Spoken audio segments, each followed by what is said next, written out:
আসসালামু আলাইকুম প্রিয় ভিউয়ার্স, ইমন রিভিউজকে এসে থেকে আপনাদেরকে স্বাগতম। আজকে আপনাদের মাঝে একটি ওয়েফার বিস্কুট নিয়ে এসেছি, যাকে আমরা বলি মামা বিস্কুট। এই মামা বিস্কুটটির নাম ডিলাক্স ওয়ালকার কোম্পানির।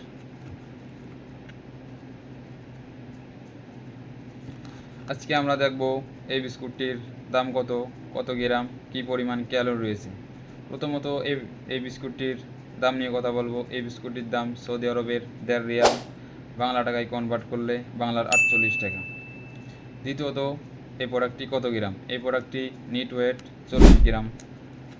তৃতীয়ত, এই প্রোডাক্টটি কী পরিমাণ ক্যালোরি রয়েছে? এই প্রোডাক্টটিতে রয়েছে 201 ক্যালোরি, যার পরিমাণ মোটামুটি। এই প্রোডাক্টটির রিভিউ, আমি এই প্রোডাক্টটি খেয়েছি, আমার কাছে ততটা ভালো লাগেনি। এই প্রোডাক্টটিতে এই মাওয়া বিস্কুটটিতে একটু একটু প্লাস্টিক গন্ধ রয়েছে, আমার কাছে ততটা ভালো লাগেনি। আমি এই রিভিউ দেব 10/5।